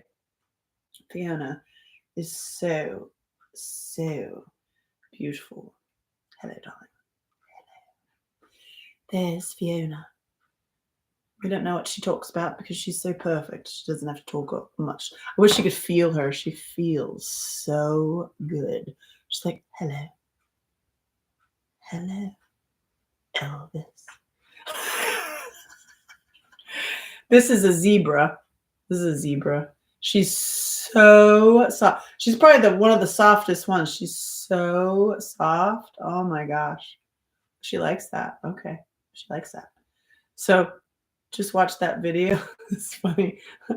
I'm glad it got to save because I sent that to him as a private message. And then it was so funny because I actually fell out of the hammock that I was like, oh my God, I have to share that. Yeah. This is Fiona. Yes, Fiona. Hello. Hi. Named after my mum, my adopted mum. Okay, I can give you one of these. This is a little healing technique that could help. I thought you said Elric. I remember him. Oh yeah, Elric was teaching me how I wasn't holding my drumsticks. Whatever. So let me tell you a story about Fiona. Okay, Fiona, and yeah, this is Fiona. Hello, darling. So Fiona Eberts is married to Jake Eberts. Okay. If you look up Jake Eberts, most people say Eberts. It's not Eberts. It's Eberts. Eberts. Eberts. He was the producer of pretty much every single G-rated or PG-rated movie you've ever heard of that won an Academy Award. That was his movie. It was literally or PG or G.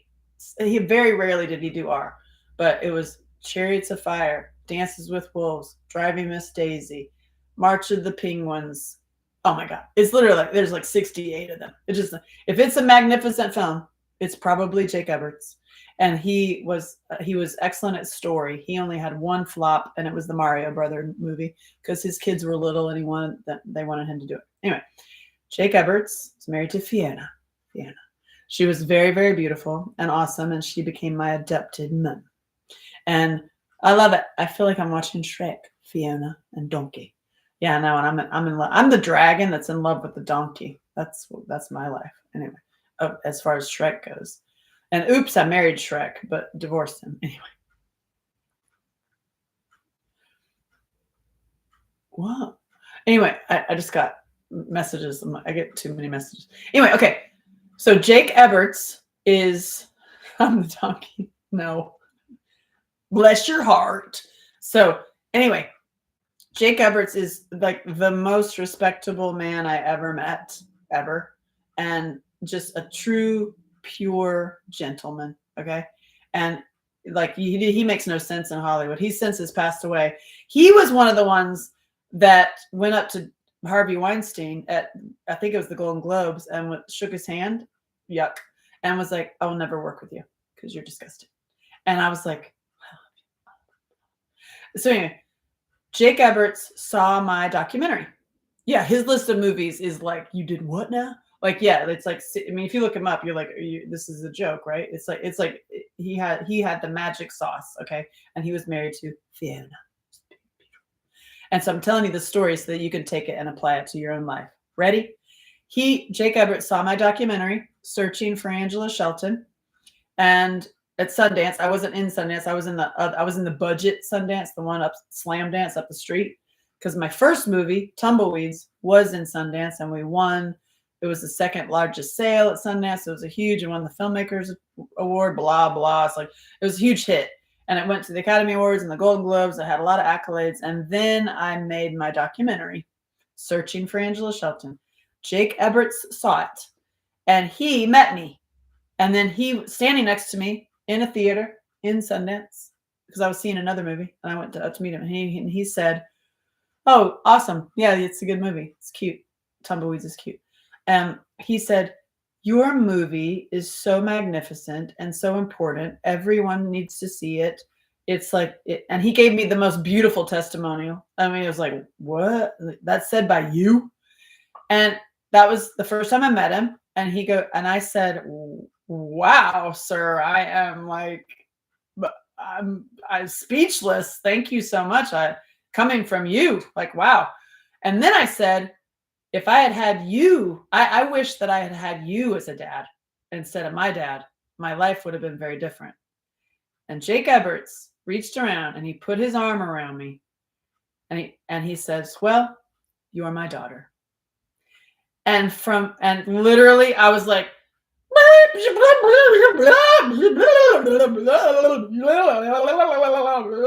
like it was like a matrix rewire of my whole brain and body. He kept his arm around me and he goes, well, you're my daughter. And then from that moment forward, he introduced me as his daughter. We stayed in contact. I became a family member with him, and I photoshopped myself into their family photo album. and he he called me his daughter until the day he died. He texted me, he would email me, he was very helpful in my life, and he adopted me. And I'm telling you that because you don't need Jake Eberts. You can just make one up, like literally make up the best, most authentic, most amazing gentleman of a father and pretend that's your dad, and do a little meditation and just meditate and feel that he puts his arm around you and he says, you're my daughter. And it's like, that's God, that's Jesus, that's whatever you want to put there. That's like, that makes the top of your head vibrate. That's like, that changes your brain. It literally changes your brain. You don't need Jake Eberts. He sadly has passed away, but he's always with me. I don't have my own family up on my mantle. I have Jake and Fiona. That's like how they were the two of them were so instrumental to me, like beyond. And then I met Fiona, and like this woman was truly my mom, and she's beautiful. And I got to witness them so much. I spent so much time with them. I'm so lucky. I got to, and so they had this amazing house in Sundance. I'm telling you a story. You feel so lame. You're not allowed to feel lame around me. Listen, I only produced 500 regional TV ads, the equivalent of 2 feature films that no one wanted. Damn. Oh my God. I make independent movies, and I'm still in paperwork with the nightmares that they try to stunt and thwart and stop independent movies. Screen Actors Guild does. I said it out loud. I did. I can 7 years of emails to prove it. I can't stand them. Anyway, yes, Velvet Elvis.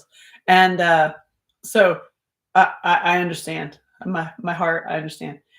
So I'm at Jake and Fiona's house, in Sundance. They had this beautiful house, this big, huge table, and they always had tons of filmmakers over. It was like a total creative space, and their place in Canada was like that. Like they were very welcoming. They lived the life that I want. Like that's what I want. That's what I'm building, is to have similar, where like people come into my world and you stay for a little bit of time, but you finish your book and you write your play and you finish your song, and then you go off on your life, and it's wonderful. And this whole place was filled with like filmmakers, artists, musicians, and I'm sitting there in the middle of this big huge table, and like people were eating, people were moving, and Jake is sitting at the end and Fiona is sitting at the other end. And Jake is sitting there, and he truly was like a pure gentleman. And he's sitting there just staring at his wife that he's been married to for 46 something years. Okay. I went I think it was their 43rd or 46th anniversary. I don't know, remember which, but it was me. It was just me and them for their anniversary dinner. I mean, I was like, how lucky am I? Thank you, Adam. How lucky am I? At this particular time, we're in Sundance, and they're sitting there, and just in the midst of all of this, fanciness going on, Jake stares at Fiona down the table, and he just looks at her, and he goes, "You are a magnificent woman."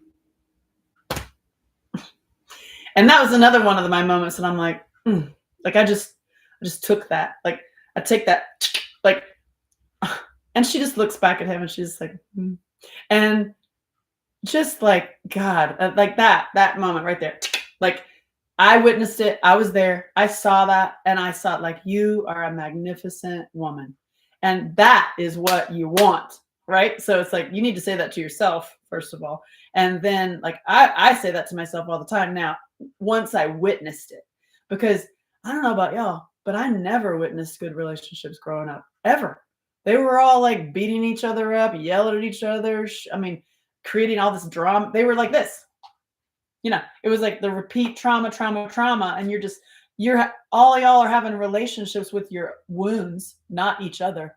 And Jake and Fiona were the polar opposite. They were like the most supreme, like, talk about warrior. You're at another level. You're like a saint level, and Jake and Fiona too. Like they were total mirrors for each other, but she was completely independent.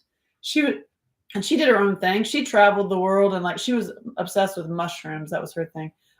Mushroom, all levels of mushrooms, and mushrooms tea. The first day I met her, this beautiful woman walks across, and she hands me this cup full of mushroom soup that she'd made, and that was how I met Fiona. As I drank the soup and like just looked at how beautiful she was and her amazing husband, and I became a part of that family, and I got to witness the relationships we want. I saw it. I saw it with my own eyes, and I even got to see, like, Fiona told me when that one time they almost broke up, and it's because he worked too much. And then the guy worked. He literally lived with phone. Remember those big giant phones from like Wall Street movies, and big. So he was a workaholic like myself, and he ended up getting ocular cancer from this that went to his liver, and that's what killed him. So, and he is like, I'm going to stop. I'm going to unplug, spend more time with my family. And so it was like, anyway, you are a magnificent woman. You are a magnificent man. You feel it? It's just like, I love it so much. I'm like, you're a magnificent man, Jerome. You feel it? So it was like, yeah. So I share that with you. And also being adopted, like, you don't need them in your life. They've passed away. He passed away. And then like 2 years, almost to the date, she left. She took a nap. She took a nap, and she was done. She waited till all her kids were healthy and happy, and one was about to get married. The other ones got their life together. And then she literally took a nap and just was like, I'm going to my man. And I'm like, wow. Like, she was 68 years old, and just like, wow, ocular cancer. That's why in my golf movie, Eagle and the Albatross, the story of how he's sick, that is my homage to Jake. He has ocular cancer, and he has 3 months to live. Yeah. What are you going to do? Hi. Hi, William. You get me right when I'm all teary-eyed talking about my day. Anyway, back to underwear. But you feel that? You feel like how you can put that in your life, like, and you witness it. Like if you haven't witnessed it, especially those of us who were raised by wolves and we had really, really, really horrible parents. Yeah, I did produce it. I produced, well, a bunch. Like I don't have a bunch. I have a handful. But yeah, I've made some movies. I have to ask, how is being a workaholic healthy? Oh yeah, no, it's not. You know what I mean? That you gotta, yeah, same. I'm guilty, and I have learned through my own work. Like when you help others, you help yourself. And so when I in doing this work to help people get out of this kind of trauma that I'm already past, like I'm not in that kind of trauma anymore. That self-abuse and self-hatred like is like long gone. And then you can apply the healing to the other layers. And for me, it's been workaholic-isness. And so what I've learned is putting playtime, which is step 5 of this workbook, putting playtime on the schedule. That is a mind meld for me because as somebody who's like, you ain't got no time for that. You got stuff to do. Your to-do list is way too long. You can't do that. You can't do that. And so it's like, no, put it on the schedule. And then it ends up making your work better. It doesn't make any sense half the time. It's like, wait, well, how does that work? It's like it's kind of like pretending. Like pretend you have the amazing dad and just feel what it feels like, and it will have the same effects on your body as if you had it. I know, it's crazy. And another crazy one is scheduling in playtime, which is this. This is why I started going live. This is why I love TikTok. I mean, I love you, YouTube, but TikTok. And yeah, it's like a trick to the system. And for me, I'm like, I'm learning. I'm learning that doing it, like actually putting it on schedule, makes the work easier. You're like, how? I don't know. Listen, I don't know. You're seeing the process. Oh my God. You're seeing the process. Wait, I missed your comments. Hold on. You have a workaholic. You have to be a workaholic to make film. Yeah. Oh my God. Tam. Is that your name? Tam? I feel you. Yeah. I'm the first to set, last to leave. Yeah. And, wrote it. And then for my movies, I'm also the writer. So you're literally the first person, and then you take it all the way. And then I'm the producer. So I took it all the way to deliverables, which most people don't even know what that word is. That's how you can figure out if somebody's an actual producer or not.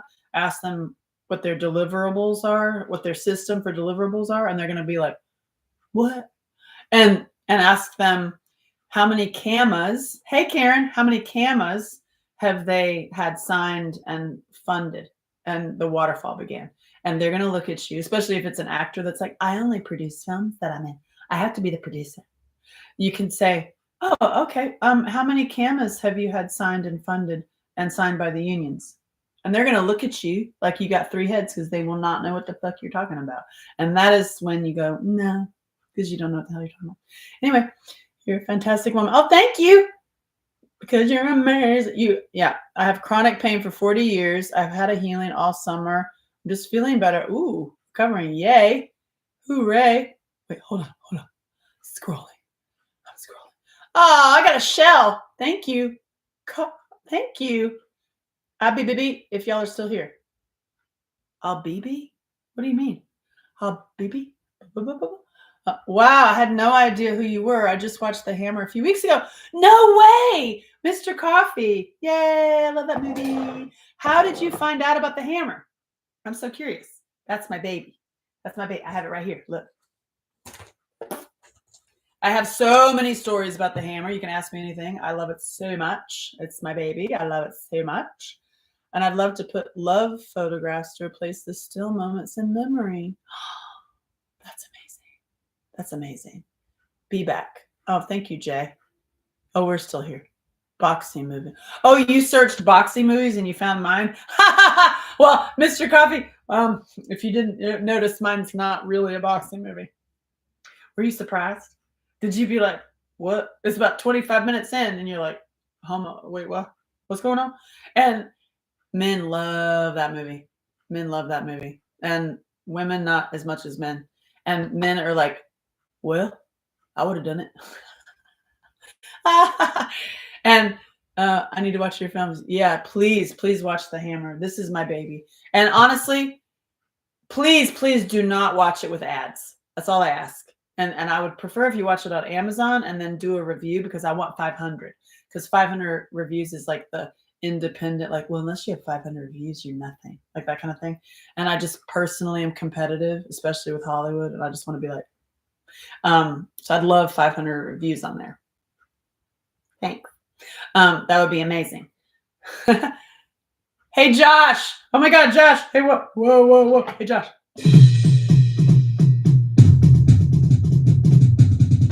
So I'd love 500 reviews. But anyway, okay, so my movie, The Hammer, this one, I'm going to tell you some more. Just like I told you about the Regenerate coupon, this right here. If you go to angelashelton.com/watch, like, thank you, Mr. Coffee. I appreciate that.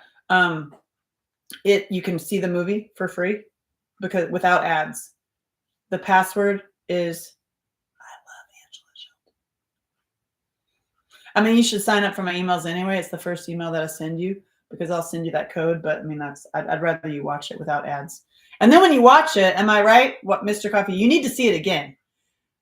Because once you have the like, what the hell is this movie about? You need to watch it again, and then it becomes a different movie. And then if you watch it again, like you could see that movie 14 times, and you're going to see something different. I did that intentionally because I directed it like a 1,000-page novel, so that the story of the guys over here that aren't even the three main leads, it's this story, has a complete arc. And like, if you just watch Randy, for example, if you just watch his little story, you're like, oh, that's why he killed that guy. Oh, at the very, very end, and you recognize him, you're like, oh my God. Like, yeah. So I did it like theater. I think I did a really good job. I really do. I think I'm a really good director. If I didn't hate /loathe /disdain Hollywood so much, maybe I would. I have another movie that I wrote called Lucky. It's a beautiful story about the boat people, the Vietnamese boat people. And it's also a true story. Friends of mine, it's their story. But I don't want anything to do with Hollywood. I really don't. I really don't want nothing to do with them. So I'm like, how do you do this? I've been pondering it as I'm doing my show first, so I keep everything organized, and I have my sexy book for men coming out. You're welcome. And then I want to do Lucky. It's such a beautiful movie, but it's a beautiful story. But I'm thinking, I had this idea of like, maybe we raise the money through nail salons, because they all have boat people stories. So the next time, ladies, if you are getting your nails done, please give the ladies some moments, or the men, because there's also men in there, and ask them. Just say like, hey, I'd love to hear your story of how you came here and how your family came here on the boats. And whoa, like first of all, they'll love you for asking that, and second of all, you will hear just like, you're like, what? Yeah, it puts things into perspective a lot. Yeah, makes you definitely look at communism a little bit different. Okay. Either or, I like your energy. Oh, thank you. Are you working or playing right now? It's the same, because here's what I've learned to do is layer all up my stuff, because I have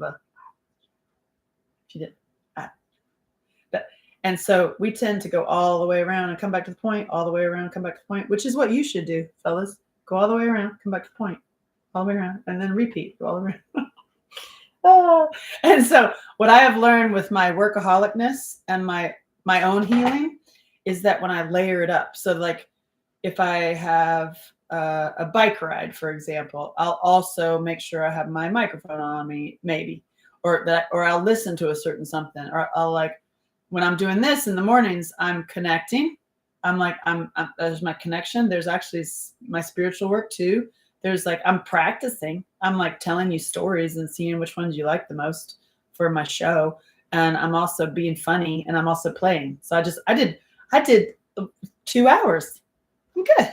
You know, and I'm like, yay, you are so inspiring. Thank you so much. Thank you, Karen. Did you come from Dell? Did you show up from Dell, Karen? He sent me a picture. Is this the same Karen? That he sent me a picture of you watching it. It's so funny. I love me some Dell. He saved my guitar. I love Dell forever. Mm-hmm.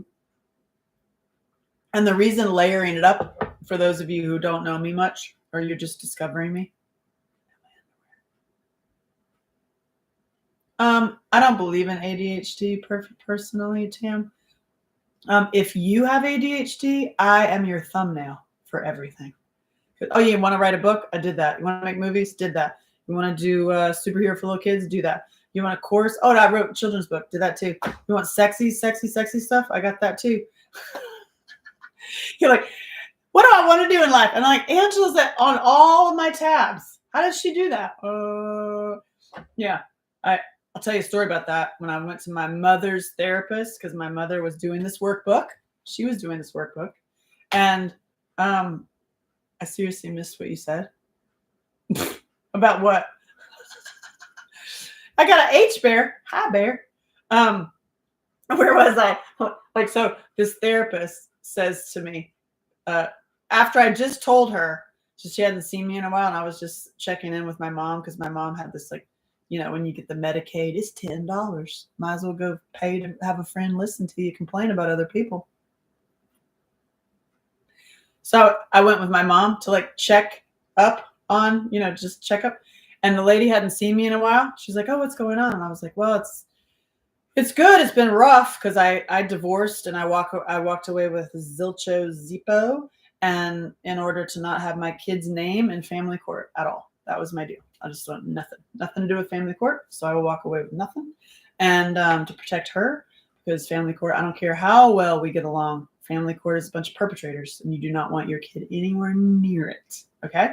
Just note to self, you're welcome. Did I say that?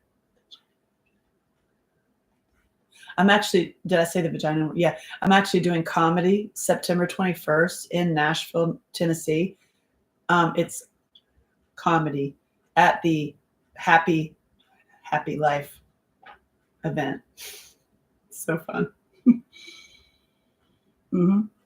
That's on my link in bio. Bio? That's in my link in bio. You're absolutely autistic, so I'm a good match with ADHD creators. Oh, happy for you. I say throw all of that labels out the window. So I was talking to this therapist, speaking of, and I was saying, oh, it's been hard because I went through a divorce. I went through my own like super depression because, I mean, poverty is something that like, whoo, like real touchy for me. And then I got like attacked. It was a horrible, like I went through some pretty horrible things. But I'm coming out, like I'm coming back. I was updating her, and I've seen that breath work really works. Changing my diet really works. I'm practicing yoga. I'm doing it. I'm trying. I'm gonna do it. And you know, I'm getting back in the groove, and you know, and she's listening but not listening. You know, and the people that they're not actually listening to you, they're just waiting for you to stop talking so that they can keep talking. You know, you feel me? And so she was kind of doing that, like, and she goes, well, I also watch you on social media, and you have a lot of things. You do a lot. And I think that maybe you, and I go, oh my God, are you going to say I have ADHD? And she goes, yeah, times like 400. I was like, excellent. That's hilarious. What are you going to tell me now? You want to put me on meds? And she goes, yeah, I think that would be a good idea. And I was like, let me tell you about my science fair project when I was 12 and how that's a trap. But anyway, I won't get into that because obviously you really haven't been watching my stuff. So I have a question for you. How's that working for you? And she said, oh, I can't start my day, much less get out of bed without my anxiety meds. And that's when I said, you're fired. Because listen, don't you be taking advice or help from people that aren't at where you want to be. Okay? So it's like, that's a big old, like, listen, the world is controlled by organized perpetrators. Okay? I hate to break the news to you. And they want to poison your brain. Not want to. They are very, very, very successful at poisoning people's mouths and poisoning their brains so that you become these little zombies that just perpetuate and promote the perpetrator. There, I said it. Said it out loud. Said it again. Drinking my raw milk. That's illegal in some states because it works. Bunch of bullshit. Mm-hmm. Jerome's coming over on TikTok. I'm gonna end. Hello, bye. I had to end you.